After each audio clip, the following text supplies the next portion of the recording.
Hey everyone, it's Alina Smith from LYRE Music. I'm an artist, producer, and writer for a wide variety of artists from Fall Out Boy to ITZY. And today I'm going to show you how you can produce a song in the style of Red Velvet or Taeyeon using the plugins in UA Creative Edition, the brand new Waterfall Rotary plugin, and the UA Sphere LX modeling microphone. Let's get started. So here we are. I co-produced this track, Good Hands, with my good friend Scott Brusnak. And I think we should listen to a part of it just to get an idea of what we're working with. Been in a dark gown and scars with my head full of heartaches. Couldn't let them go, so I held myself down through self-doubt with a smile like a band-aid. But now I know it's safe to cry, letting those tears drop, drop, drop, letting out fears, deep dives of my body, my psyche. You heal with love, filling my cup bit by bit, filling me up with your lips, and I'm not ashamed to admit I need your touch, like medicine. Carry the hurt in my memory, but you help me feel whole again, like only you can. Sometimes my heart might be heavy, but I know that it's in good hands, in good hands, in good hands. So let's go through and see what's in here, starting with the intro. The first thing I want to show you is this bass synth. I pretty much think of this as the foundation of the intro, and I'm using the Mini Moog synth to create this part. So then I have quite a few instrumental parts here, kind of overlapping. This waterfall B3 here is definitely one of the foundational elements. I don't have a lot of things just playing chords. I think actually this is the only instrument. It is. So yeah, this is giving us that basis to build all the other things around, like these strings right here.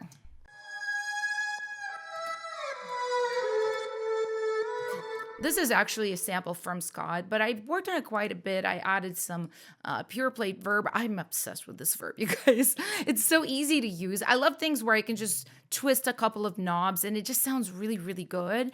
And hear it solo as well, so I know like what the verb sound actually is. There's not a lot of processing on it, but I also like this aging down of sorts with tape saturation. It's a subtle trick, but it kind of makes them feel a little bit more organic in my opinion. So I do have a lot of string parts that are overlapping.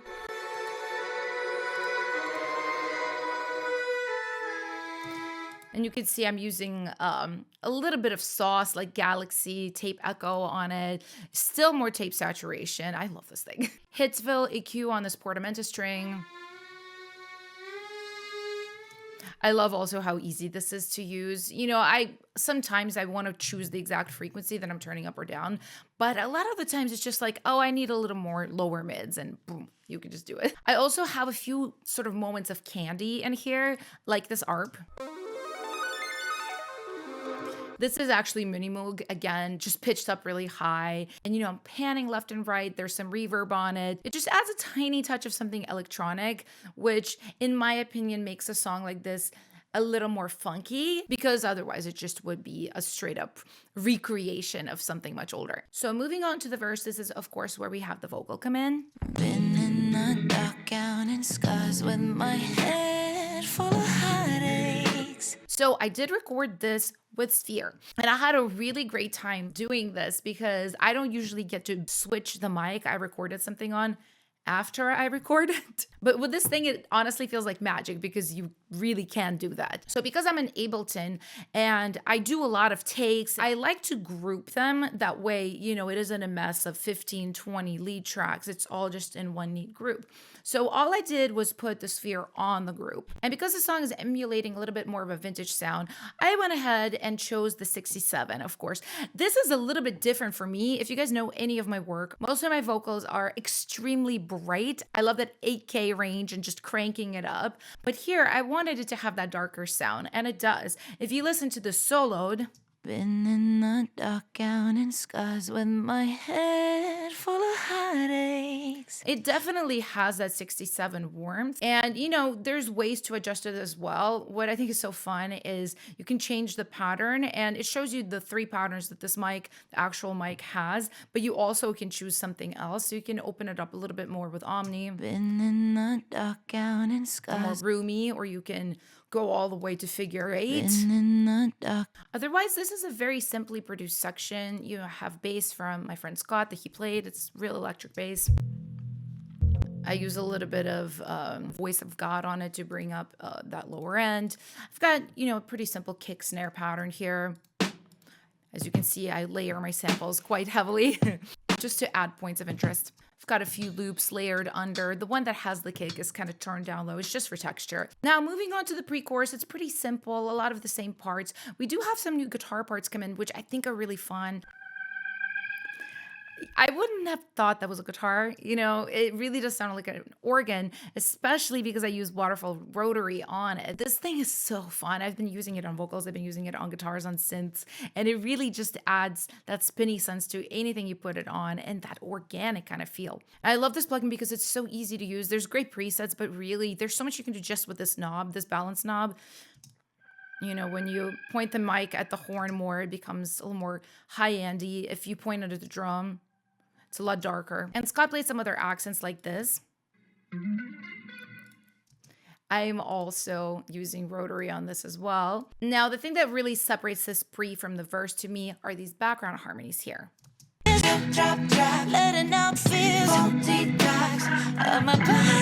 Now, mostly I'm keeping these really simple. I'm letting the mic modeling on Sphere really do its job here because, as you can see, I'm using a different microphone on these. I chose a modern 87 because I actually owned that mic for a long time. I know exactly what it sounds like on my voice. It makes it quite a bit brighter, and I thought it would be a fun idea to separate the backgrounds from the lead by choosing a mic that brings out more of those high frequencies. But also, if you listen right here, this is just something fun I did. I actually introduced waterfall rotary on the vocal here. As I extend the word detox, I wanted it to hang under the lead and not take over, which is why I use this trick. If you listen with everything,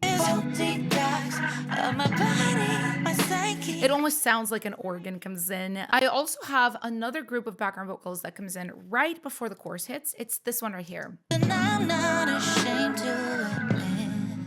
And I'm again using rotary on it. Because I also didn't want to have this super big prominent stack of vocals right before the chorus hits where there are a lot of stacks. And then finally we have the chorus come in. There are quite a few new instruments being introduced. The string that you heard in the intro, this one right here, it makes a comeback and it's really featured and really prominent here. Scott played some synth parts like this one, some organ parts like this. What's actually funny about this particular organ, I used waterfall rotary on it to change the sound of it. It was quite good already if you listen beforehand. But it felt a little darker and I wanted it to be brighter and just, I don't know, more organy. Is that a word? We have a lot of new drum parts come in, like these hats and cymbals. Or this 808 hat right here. I've actually automated the pitch of it, which I think just makes it a little more interesting. We get a whole new kick drum here. As you can see, I have a stack of these 2 in the verse, and then I get a stack of these 3 in the chorus. And we get quite a few more candy sort of sounds like this Polymax bell that I've chosen. Or this sort of tension string type synth that I've created with Opal. As you can see, I've automated a lot of gliding for it. Because we have that gliding string, it sort of mimics it, but it's a bit more electronic. And then, of course, we get the vocals. I kept the single lead vocal, which is very unusual for me. I usually have at least 2 doubles, but I actually tried doubles right here, and I didn't really like how it sounded because I really liked my performance, and I thought it was really emotional, and the double sort of like covered that up. So I left the lead bare. But I also created a lot of harmonies and counter harmonies around it to help it feel a little bit bigger and thicker. I need your touch like medicine. Carry the hurt in my memory. And the first thing I gotta point out to you guys about these background vocals, so I did sing them into Sphere, but I used it in a different way than all the other vocals that I've shown you so far. I used Sphere as an insert effect in my console, and I recorded it onto these tracks. And I thought this was a great way to do this, especially for somebody like me who likes to do a stack of like 80 background harmonies on everything. It can get a little bit crazy if you have an instance of Sphere on every track. So just printing it straight on it is a great choice. I do have a little bit of processing on the entire BGV group, but what I think really does make this sit nicely is, again, our lovely pure plate verb. It's pretty cranked, like it's really verby, but that's kind of what I wanted to feel. The lead is a bit drier and these backgrounds are a bit washier. So as you guys can see, there's so much you can do with Creative Edition, Waterfall, Rotary, and Sphere. So many creative ways to use these tools to make any type of music you can imagine. Please make sure to leave your questions in the comments section, subscribe to Universal Audio's channel for future updates, and I will see you next time.